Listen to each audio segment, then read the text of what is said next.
So tonight is Game 7 between the Sixers and the Celtics. Obviously, the series is tied at 3 games apiece. The Celtics had a 3-1 lead, and then the Sixers have won the last 2, coming back to force it to a decisive Game 7 in Boston, which will be decided tonight.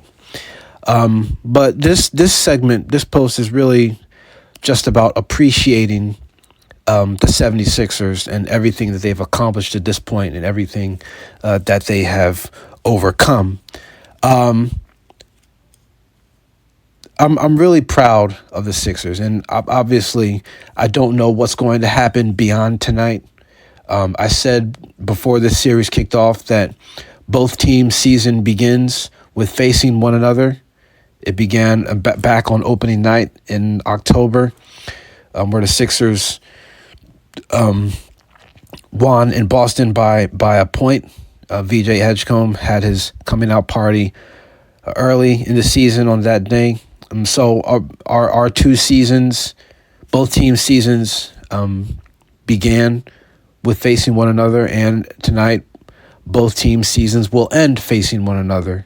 Or one of those team seasons will end at the hands of the other in the exact same arena. So it's kind of poetic that it ends this way for one of these 2 teams. But I don't know what's going to happen beyond tonight. Obviously, the Sixers have a lot of momentum on their side going into this game. The Celtics, they're kind of like in a free fall. Jason Tatum hurt himself. He hurt his calf, and so he's going to play, but he's not going to be at full strength. So the pressure is on the Celtics, even though they are at home, even though they are the better team on paper. They do have the deeper roster. The pressure is on them to close it out at home against what a lot of people thought was an inferior opponent. They're the Celtics, and they are 2 years removed from an NBA championship. So everything is lined up in their favor, but pressure is a crazy thing. Everything that is lined up in their favor is exactly why there is so much pressure on them. But enough about the Celtics. I just really want to take a minute to really give this Sixers team their flowers for everything that they've accomplished this year up to this point. Just their resilience and how they have fought and battled over the last couple of years. Last year, not even making the playoffs. We finishing 24-58 to this year, really exceeding expectations, because I don't think anybody would have, outside of maybe a small group of people, a lot of people didn't expect the Sixers to be in this position, not only to make the playoffs, but a chance to eliminate the Celtics. Even going back to a couple of days ago in Game 5, before Game 5 started, a lot of people thought that the Celtics were probably going to close the series out in Boston. At the most, they would do it in Game 6, but here we are. With the Sixers having an opportunity to erase all those years of frustration in the past, losing to the Celtics in the playoffs. Now the Sixers have a chance to finish them off and really, kickstart what could be a potential NBA Finals run. Just the maturity of this team, the maturity of Tyrese Maxey as our bona fide leader, the guy who really galvanizes the group, the guy who everybody follows, who gets everybody in line, the skyrocketing emergence of VJ Edgecombe as another legitimate offensive threat. He's really turned on his game over the last couple of months. Coming into this season, VJ was seen as a solid offensive player great athlete, but someone who needed more polishing on his offensive game. Well, VJ Edgecombe, he's answered the call, and he's really brought an edge to our Sixers, despite being a rookie, despite being one of the younger guys, might be the youngest guy on the team. He's really been a huge find for us. And between those two guys, we have our building blocks. We have something that we can build on going forward in the organization. Our two franchise cornerstones, and they're only going to get better. Tyrese and VJ are only going to get better, and I'm really looking forward to seeing what they have in store for us as their careers begin to blossom. But this is a great first step. And if they can pull off this comeback against the Celtics, which I believe they can, I believe that they are more than capable of beating the Celtics in Game 7. Remember, I said before the series started, I said we were going to have to win 2, possibly even 3 on the road in order to have a chance in this series to win. And here we are. I said that we were going to have to beat the Celtics in 7. The Celtics were too good of a team to beat in 5 or even 6. And now here we have a chance to really bring that prediction to fruition. So they've been phenomenal, and having this on their career highlight card would be huge for the both of them. And between the two of them, I think that a lot of the other guys on the team feed off of their energy, feed off of their youth, their enthusiasm, and it's going to take us places. So I'm really proud of them. Paul George, his tenure here in Philly started off kind of rocky, and it's been up and down. It's been up and down, but he's really come alive these last several games against the Celtics, not just offensively, but on the defensive end as well. He had a really nice sequence the other day. Got a couple of blocks. He drawing offensive fouls. Willing to sacrifice his body at the age of 36. I think he turns 36 today. But still willing to, take that kind of punishment.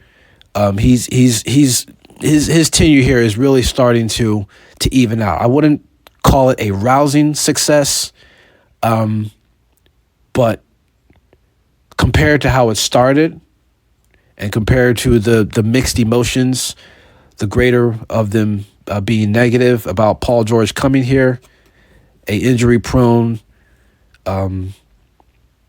older player, it's really starting to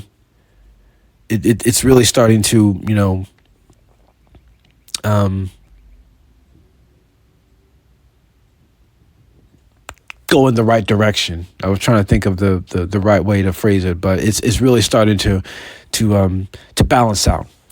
I'll call it that. It's really starting to balance out, and I think that Paul George has found a renewed vigor. I think it's going to carry over into tonight. I think that he's going to use, all the comments about him, about his playoff disappearances. I think that's really has invigorated him, and he's using it as fuel and motivation to really kind of reinvent himself, even at the age of 36. It's been great to see. Our other role players, Quentin Grimes. He had a sequence against Jaylen Brown the other night where he guarded Jaylen Brown man up full court for like 17 seconds. There was no help, and he just stayed with him, stayed in front of him. Quentin Grimes, a career role player guarding a potential MVP candidate in Jaylen Brown and shutting him down for an entire possession by himself. That was really the difference in Game 5 and was really a big big part of why we were able to stave off elimination. Other guys too, Adem Bona, Andre Drummond, the corner three merchant. That's his shot now. Dominic Barlow. I mean, everybody's just contributing so much, and they've all had their hand in the pot to try and help beat the Celtics. But of course, Joel Embiid finally starting to come around. And I mean, say what you want about him, Joel Embiid, to me, he's a warrior, and to give everything that he possibly has. I mean, the guy is kind of like spare parts at this point in his career. I mean, he's kind of like one of those toys from Toy Story that was in Sid's room. Remember that? You might remember that scene where Woody and Buzz got stuck in Sid's room, and there were all kinds of toys that were put together with like mangled parts and missing eyes and shrunken heads, and one leg is from a dinosaur, the other is from a doll baby, and just kind of like an assorted part put together to kind of resemble a toy. That's kind of like what Joel Embiid is at this point in his career, and still the man goes out and gives you everything he has. Still skilled enough. He had a 32 point game, like 7 and 8 or something like that. I mean, he's say what you want about him, but he's a warrior. And right now, at this point in his career, he's probably in one of the best positions that he will ever be in to make a finals run. We've got Boston on the ropes. I respect the Knicks. If we were to beat Boston, I respect the Knicks, but I don't. If we play our kind of game, I don't think that the Knicks' whole team is good enough to beat our whole team. That's just my thought. And I know that the Knicks have a lot of good offensive players. They're very similar to the Celtics, as a matter of fact. They've got two star players in Jalen Brunson and Karl Anthony Towns, and they've got a lot of hungry role players who play hard, who are gritty, and very well, very just all heart. So if we were to get past the Celtics, that's who we would play. But first things first, we do have to get past the Celtics right now. Joel Embiid, it seems like he's found a way to finally get past and really take the game over. Keita, number 88 for the Celtics, he doesn't want any problems with Joel Embiid. I mean, let's just call a spade a spade. Keita knows that he's got nothing on Embiid in anything. So and Embiid, he's been taking him to school. He took him to school in games 5 and 6. He couldn't do anything with him. So if we stay within ourselves, and if Joel plays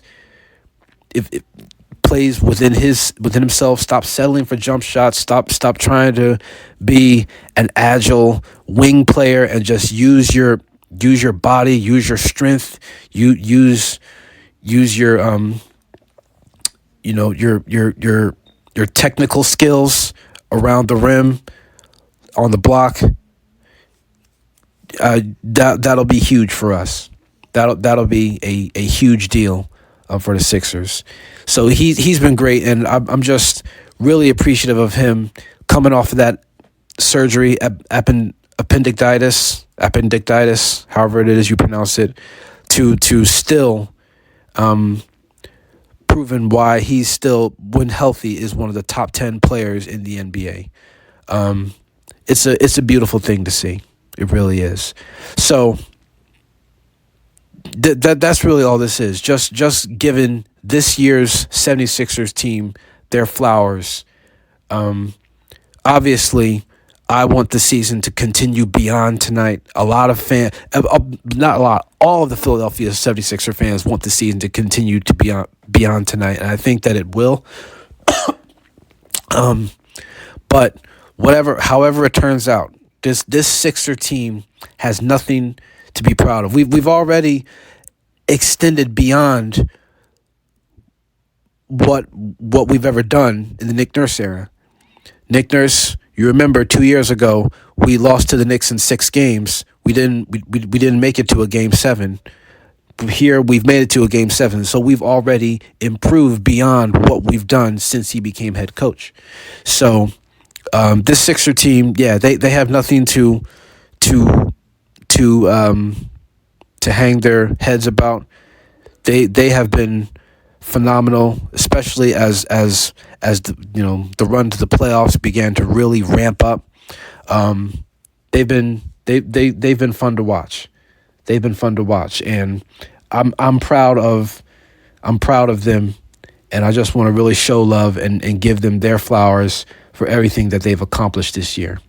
That being said, let's go win Game 7.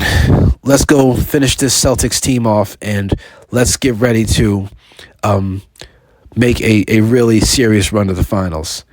I don't want to, we wanted Boston, and we felt that way before the series began, and we feel like it even more so. So let's go out there and let's finally take one from them. I believe they can do it. I'm confident that they'll do it, and I'm looking forward to seeing how they'll do it. So let's go win Game 7. 2 best words in sports. Game 7. Sixers, they know what to do. I'm ready to see them do it.